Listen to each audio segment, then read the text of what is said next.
Om Swastiastu. Selamat siang Bapak Ibu semuanya. Pada hari ini kita akan melanjutkan program kita, yaitu program Guru Berbincang. Sekarang sudah memasuki episode kelima. Pada kesempatan ini kita akan membahas materi tentang layanan bimbingan dan konseling, yaitu pada layanan dasar. Selamat siang Bu. Selamat siang, Pak. Bagaimana kabarnya pada hari ini? Yang sehat, baik. Seperti yang sudah kita sepakati bahwa pada hari ini kita akan membahas tentang layanan dasar pada bimbingan dan konseling. Nah, yang lumrah kita ketahui bahwa layanan bimbingan konseling itu adalah ditujukan pada anak-anak yang memiliki masalah. Apakah itu benar seperti itu atau bagaimana? Nah, begini. Memang pada kenyataannya banyak kita temui anggapan bahwa yang memerlukan layanan bimbingan dan konseling hanya anak-anak atau peserta didik yang bermasalah. Padahal sebenarnya itu adalah miskonsepsi. Itu hanya mitos saja. Pada kenyataannya semua siswa atau setiap siswa, setiap peserta didik memerlukan adanya layanan bimbingan dan konseling untuk bisa mengenali dirinya, lingkungannya, dan bisa berkembang sesuai dengan minat dan bakatnya untuk nanti bisa mencapai cita-cita apa yang dicita-citakan pada masa depannya nanti. Oh, berarti layanan bimbingan konseling ini bukan hanya untuk pada anak yang bermasalah saja, tetapi untuk semua peserta didik. Iya, layanan bimbingan dan konseling ini berhak didapatkan oleh setiap peserta didik yang ada di satuan pendidikan tersebut. Oh, iya. Nah, kalau demikian apa sih yang aspek dari layanan bimbingan konseling ini yang diberikan kepada anak? Aspek bimbingan dan konseling yang diberikan pada anak pada satuan pendidikan ada yang harus memuat beberapa aspek. Yang pertama itu inklusivitas, di mana pendidik harus membangun inklusivitas. Yang dimaksudkan di sana pendidik atau guru memberlakukan peserta didik itu sama. Setiap peserta didik itu berhak mendapatkan bimbingan dan konseling. Kemudian setiap peserta didik itu berhak dihargai dan diperlakukan sama, tanpa ada yang namanya memandang perbedaan. Mungkin di sekolah itu ada yang namanya peserta berkebutuhan khusus, itu tidak dipandang, itu dipandang sama-sama memerlukan layanan bimbingan dan konseling. Nah, maksud saya begini, kita kan memberikan layanan itu ke semua anak. Aspek atau layanan bimbingan apa saja yang biasa diberikan ke anak? Layanan bimbingan apa saja yang itu kan termasuk layanan apa saja yang bisa kita berikan kepada anak? Layanan apa saja yang menyangkut bimbingan dan konseling ya? Itu bisa meliputi tentang layanan minat dan bakat siswa. Kalau pribadi misalnya, pribadi juga tentang minat dan bakat siswa. Kemudian berikutnya ada layanan aspek belajar. Mungkin ada beberapa siswa yang mengalami kesulitan dalam belajar. Itu bisa kita berikan layanan bimbingan dan konselingnya. Dipetakan terlebih dahulu apa yang menjadi kesulitan anak, penyebab kesulitan anak itu belajar. Kemudian yang selanjutnya ada yang namanya aspek sosial, dan yang terakhir ada aspek karir untuk menuju masa depannya. Misalnya kalau dari aspek karir, seperti apa layanan yang bisa kita berikan? Dari aspek karir, layanan yang bisa diberikan oleh pendidik atau guru. Saya beri contoh saja yang ada di sekolah kita ini. Iya. Nah, misalkan pada awal tahun ajaran, biasanya setiap satuan pendidikan kan akan mereview kurikulumnya. Nah, di sana akan dilakukan pemetaan berdasarkan siswanya yang tahun sebelumnya, kebutuhannya apa, kemudian setelah mengetahui kebutuhannya akan turunkan menjadi program-program di sekolah tersebut. Misalkan ada kelas peminatan, kemudian ada kelas ekstrakurikuler. Sebagai contoh di sekolah kita ini, tujuannya akan supaya bisa anak-anak mengikuti ajang-ajang perlombaan tari-tari sesuai dengan apa yang diregulasikan oleh surat atau atasan yang ada. Kemudian di sekolah dibentuklah wadah itu ekstrakurikuler, menari mungkin, terus melukis sesuai dengan peminatan anak-anak atau minat dan bakat anak-anak yang kemudian nanti akan jika itu konsisten ditekuni oleh anak-anak akan bisa menjadikan sebagai profesinya di masa depan di jenjang karir yang lebih menjanjikan seperti itu. Oh ya, berarti orientasinya adalah masa depan anak. Iya, karirnya. Nah, tadi kan kita berbicara bahwa sesungguhnya layanan bimbingan konseling itu bukan ditujukan pada anak yang bermasalah saja, tetapi untuk keseluruhan peserta didik. Mengapa sih harus keseluruhan itu perlu diberikan bimbingan konseling? Begini Pak Madi. Setiap anak memiliki berhak mendapatkan layanan dan bimbingan konseling. Kenapa? Kan seperti itu. Bimbingan tujuan dari layanan bimbingan dan konseling itu adalah mengupayakan atau membantu peserta didik itu yang pertama mengenali dan memahami dirinya. Siapa sih saya, apa sih bakat saya, apa sih potensi yang ada pada diri saya.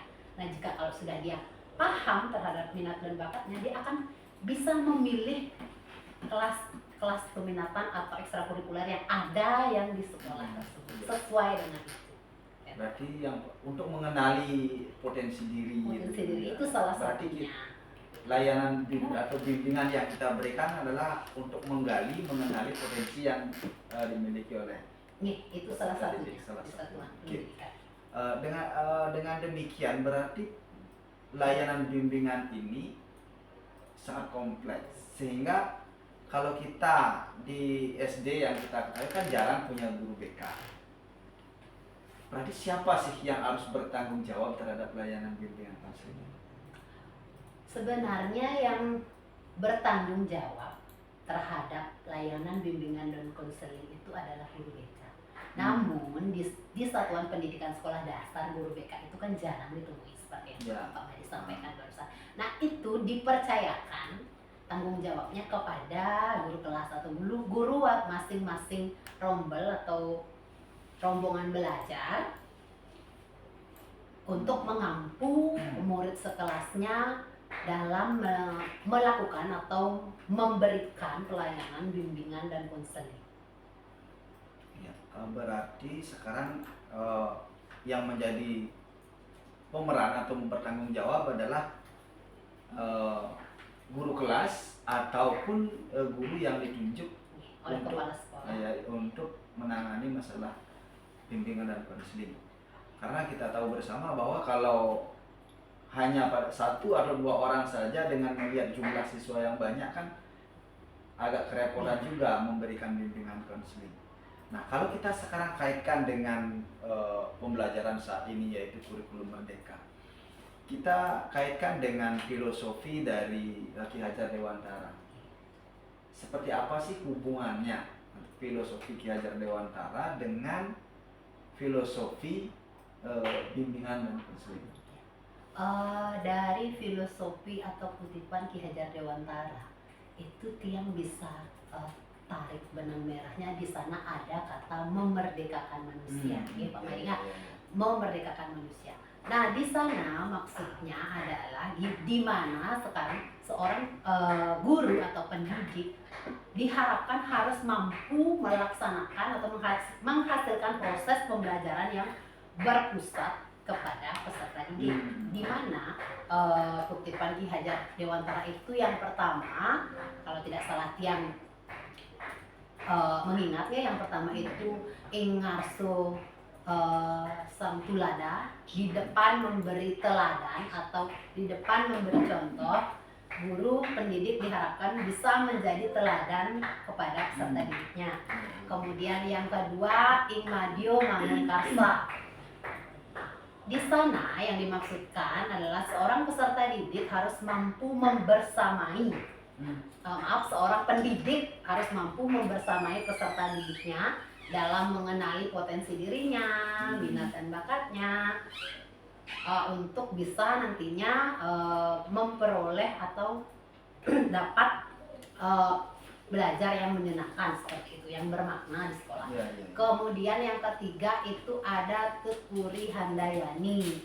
Nah, di sana pendidik diharapkan untuk mampu memotivasi dan memberikan semangat kepada peserta didiknya agar tidak mudah putus asa, sehingga nantinya peserta didik mampu menjadi seperti profil pelajar Pancasila yang menjadi harapan dari kurikulum Merdeka saat ini. Oke. Berarti dari kita mengetahui dari filosofi Ki Hajar Dewantara itu seperti apa yang aku sampaikan tadi adalah untuk memerdekakan dari siswa itu sendiri, sehingga di dalam memberikan pelayanan BK atau bimbingan konseling itu adalah menggali potensi-potensi peserta didik itu, sehingga mereka benar-benar mengenali betul apa potensinya, sehingga mereka dalam kegiatan belajarnya merasa bahagia, kan seperti itu tuntunan yang bisa kita berikan. Nah, sekarang kalau kita hubungkan tadi dengan pembelajaran kurikulum Merdeka, apakah layanan BK ini dia berdiri sendiri dilakukan atau bisa diintegrasikan dengan mata pelajaran tertentu misalnya?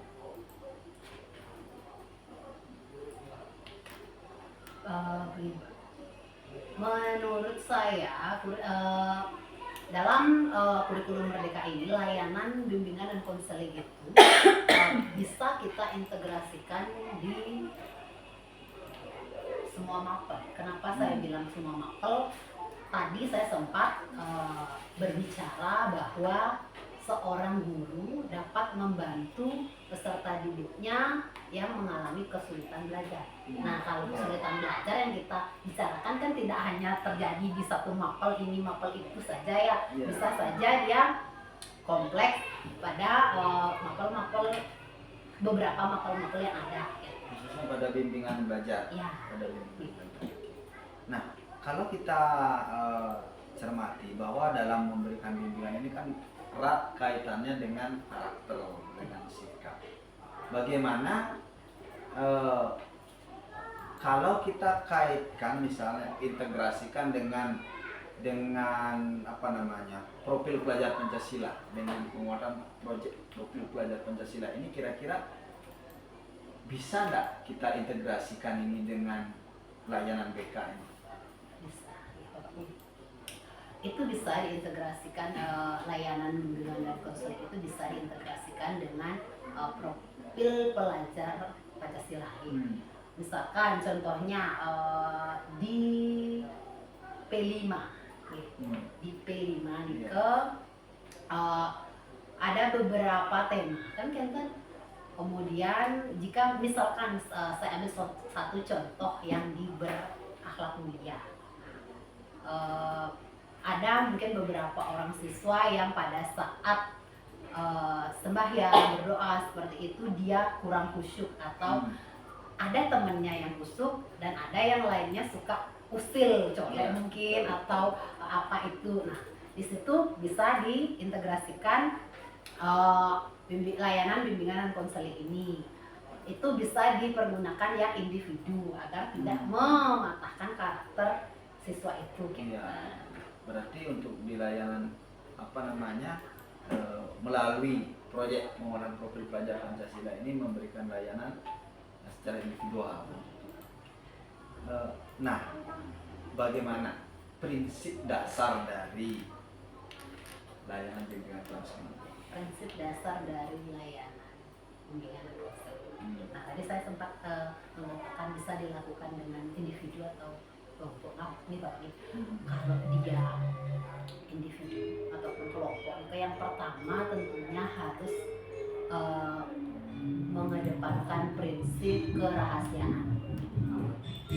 Kalau inklusivitas, inklusivitas di mana pendidik itu memandang setiap siswanya berhak mendapatkan layanan bimbingan dan konseling, diperlakukan sama, dihargai, tidak ada yang namanya diskriminatif seperti itu, inklusivitas. Nah, selain prinsip dasarnya inklusivitas, apa kira-kira prinsip dasarnya yang diterapkan di dalam pemberian layanan? Keterkaitan antara BK dengan profil pelajar Pancasila, sehingga di sana profil pelajar Pancasilanya bisa dijadikan dasar yang kuat sebagai pemberian pelayanan bimbingan dan konseling. Kemudian setelah itu ada prinsip dasar kerahasiaan, di mana pendidik wajib merahasiakan informasi yang diberikan oleh peserta didik terkait permasalahannya. Dan jikalau ada yang ingin di-sharing atau dibagi dengan peserta didik yang lain yang memiliki masalah yang sama, misalkan boleh saja dilakukan, tapi pendidik harus terlebih dahulu minta izin kepada yang duluan. Berarti itu udah masuk ke etika kerja, Ya. ke etika kerja dari layanan mereka. Ya. Nah, tadi kita berbicara tentang prinsip. Prinsip itu yang pertama adalah inklusivitas. Nah, selain itu mungkin ada mengenai pengembangan secara optimal misalnya barangkali. Pengembangan secara optimal karena layanan BK seperti Ibu tadi bilang bahwa itu diberikan kepada semua peserta didik. Kemudian tidak bersifat diskriminatif. Nah, selain itu tentu ada dilakukan pengembangan secara optimal barangkali. Nah, itu bisa berupa pengembangan terkait dengan minat dan bakat peserta didiknya. Diwadahi dengan program-program yang ada di sekolah, di satuan pendidikan tersebut.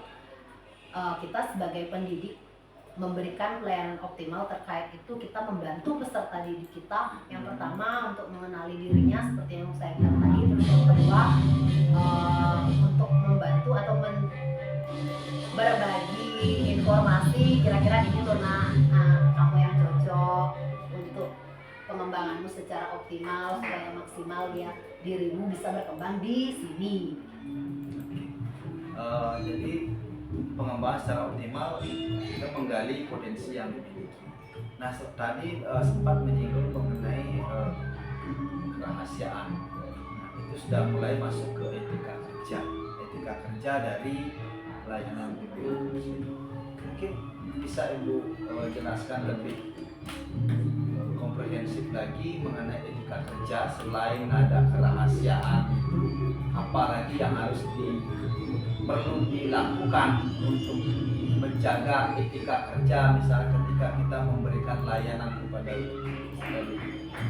Selain kerahasiaan itu, berikutnya yang menjadi etika kerja kita sebagai pendidik untuk bisa memberikan layanan bimbingan dan konseling secara optimal kepada peserta didik itu, berikutnya ada yang namanya kesukarelaan.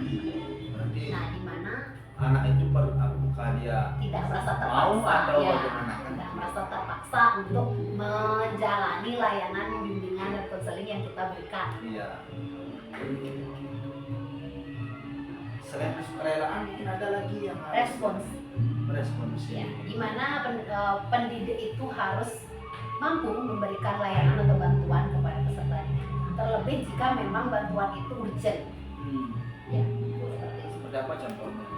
Nah, yang urgent itu misalkan seperti contohnya yang sempat yang alami di kelas Tiang sendiri, ada seorang peserta didik yang datang kepada Tiang mengadukan bahwa dirinya mendapatkan pembulian dari temannya. Ada berarti ya, ada pembulian.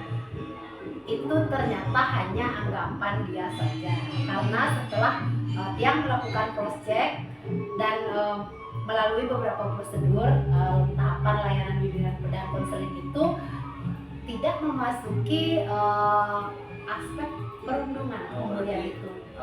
Hanya persepsi mereka Ya. yang menganggap itu adalah perundungan, tapi kalau kita dilihat dari definisi, kemudian secara teoritis mengenai perundungan tidak masuk ke kategori perundungan. Oke.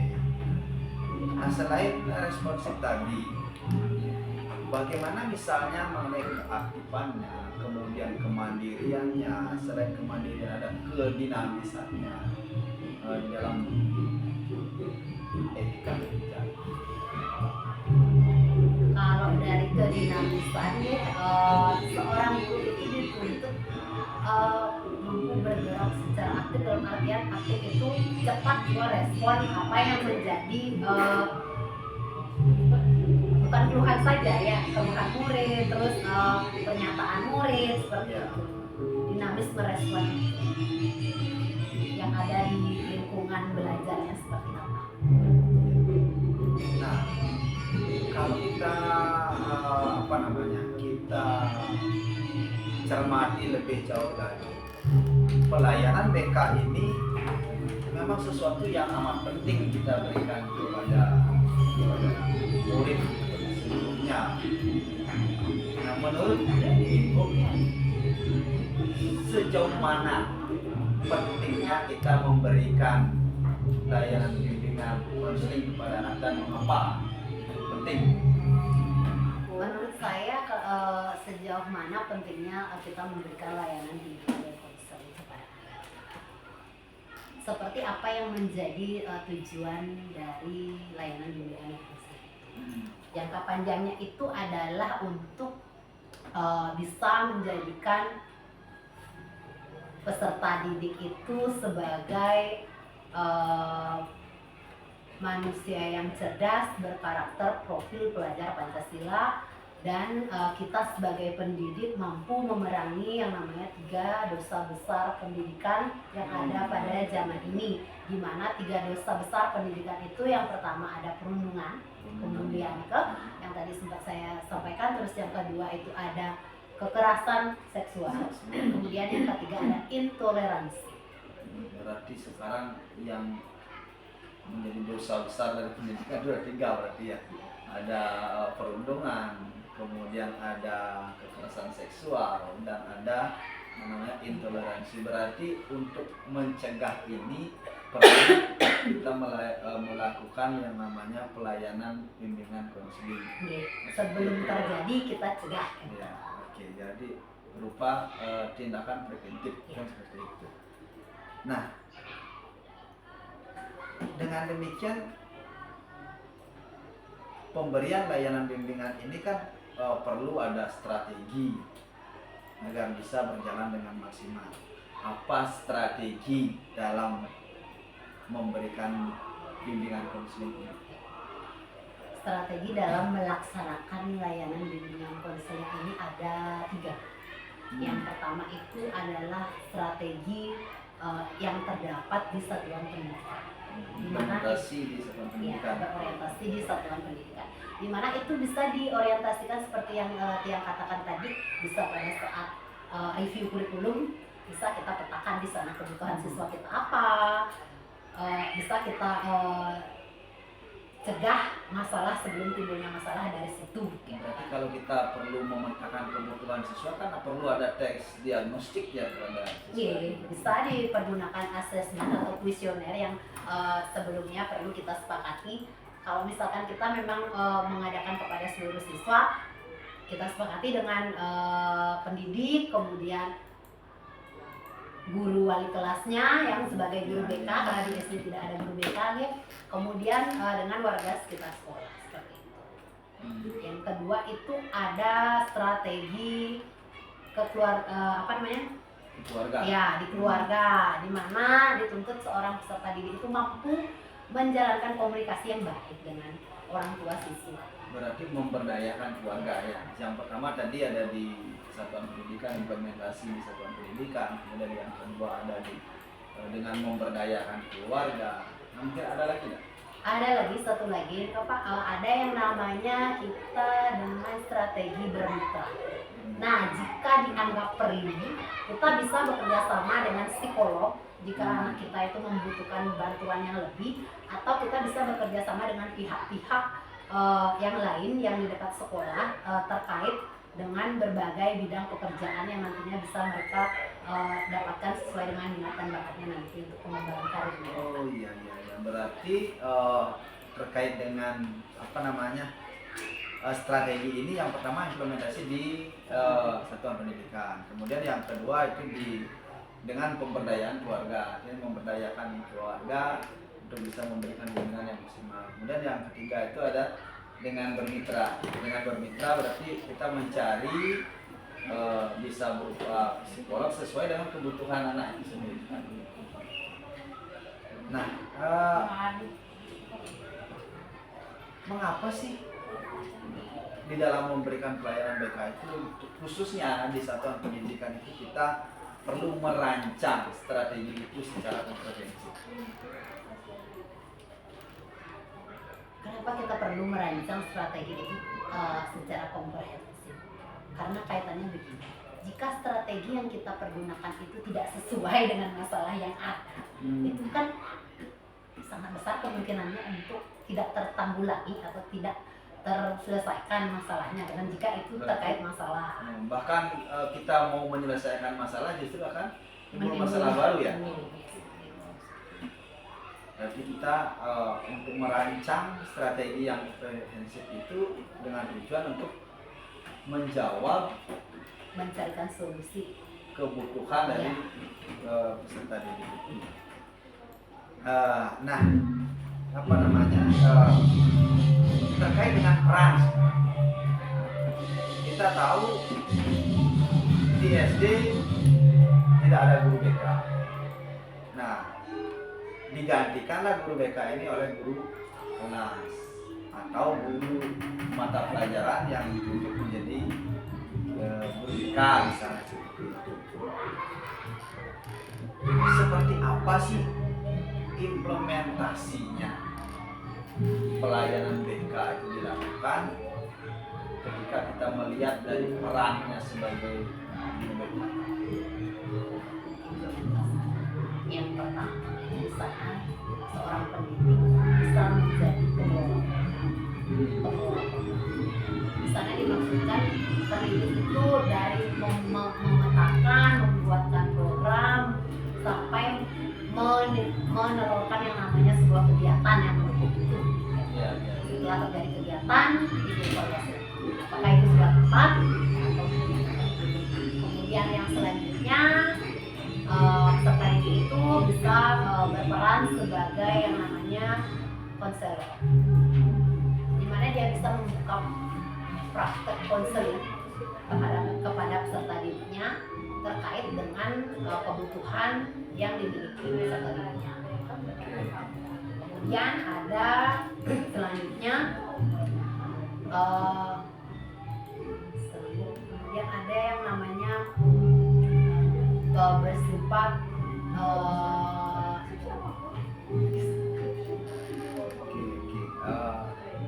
jadi peran-peran itu satu adalah sebagai pengelola program, yang kedua adalah sebagai konselor, yang berikutnya peran sebagai guru BK itu berarti sangat kompleks yang perlu kita gali terus potensi-potensi.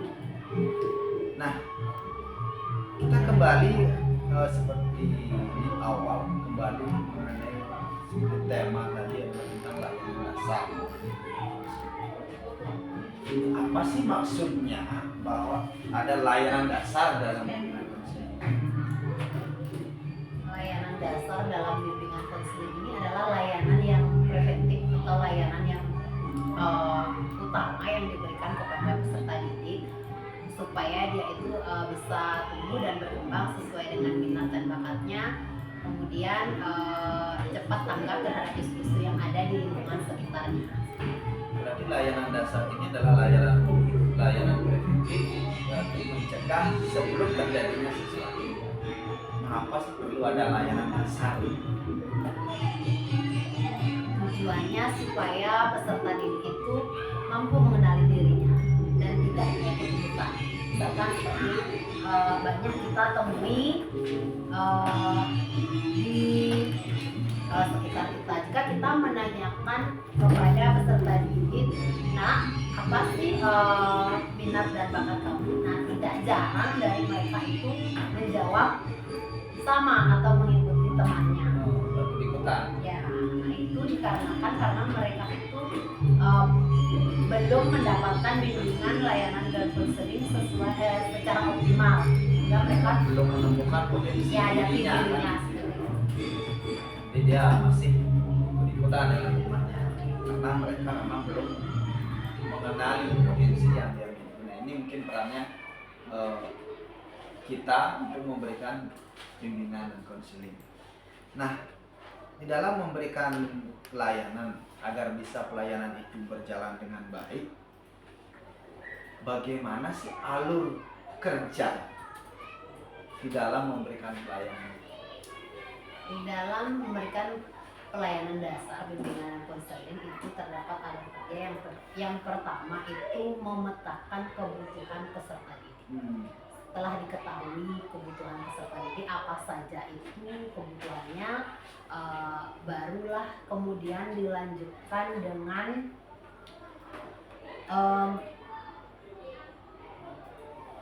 merencanakan yang namanya kegiatan. Mulai memetakan, merencanakan kegiatan itu bisa dilakukan dengan membagikan kuesioner. Kemudian setelah mendapatkan jawaban terhadap apa yang direncanakan itu, baru dituangkan ke dalam bentuk kegiatan atau mungkin program-program di satuan pendidikan tersebut. Setelah berlangsungnya kegiatan, dilakukan evaluasi kegiatan dan selanjutnya tindak lanjut dari apa yang menjadi kebutuhan siswa itu. Oke. Nah, kalau yang pelayanan dasar ini, kita kembali tadi ada 3 dosa besar dalam pendidikan. Salah satunya adalah perundungan. Bagaimana caranya kita memberikan layanan dasar untuk mencegah perundungan ini? Untuk mencegah perundungan ini, saya rasa itu bisa kita kaitkan ke akhlak mulia, atau kita bisa integrasikan di pembelajaran agama. Di sana ada kita tahu tentang slogan Tatua Masih, atau yang artinya aku adalah kamu, kamu adalah aku. Dan jika kita berikan contohnya, kalau aku dicubit, kamu pun sama seperti itu. Berarti itu untuk layanan dasar mengenai perundungan, sehingga dengan demikian dia akan merasakan apa yang dia rasakan sama dengan apa yang orang lain rasakan, atau sebaliknya, kan seperti itu. Jadi dengan melakukan pelayanan dasar ini mencegah terjadinya perundungan bagi peserta didik. Nah, kemudian yang kedua, tadi selain perundungan, dosa besar di dalam pendidikan lagi adalah tentang kekerasan seksual. Nah, layanan dasar dalam pelayanan BK ini yang seperti apa bisa kita lakukan untuk mencegah adanya kekerasan seksual? Itu bisa kita lakukan atau berikan edukasi tentang yang namanya edukasi terkait yang namanya seksual. Kemudian kita untuk mencegah itu diberikan edukasi bagaimana supaya tidak menjadikan apa yang bukan kekerasan seksual itu dianggap sebagai kekerasan seksual. Misalkan seperti ada 2 orang mungkin yang berbeda jenis kelamin, peserta didiknya saling merangkul. Nah, bisa jadi kan jika orang yang melihat itu anggapannya berbeda, dikaitkan dengan ke seksual. Di awal kita harus sudah memberikan pagar edukasi yang mana sih yang termasuk kekerasan seksual, yang mana sih yang tidak termasuk itu, agar tidak terjadi miskonsepsi. Berarti Jadi yang yang pertama kita perlunya memberikan edukasi kepada peserta didik agar tahu apa yang dimaksud dengan kekerasan seksual, batasan-batasannya itu seperti apa. Oke. Nah, jadi itu mungkin layanan-layanan yang bisa kita berikan terkait dengan layanan dasar dan bimbingan konseling. Ya. Oke, baik, terima kasih Bu. Jadi dapat saya ambil suatu kesimpulan bahwa mengenai layanan dasar ini adalah merupakan layanan preventif untuk mencegah terjadinya sesuatu, sehingga ada langkah-langkah yang harus kita lakukan, langkah-langkah yang harus kita buat untuk mencegah terjadinya terkait dengan dosa besar pendidikan. Oke, baik, terima kasih. Demikian perbincangan kita pada hari ini. Apabila ada hal-hal yang kurang kami sampaikan, kami mohon maaf. Saya akhiri dengan para Om Santi Santi.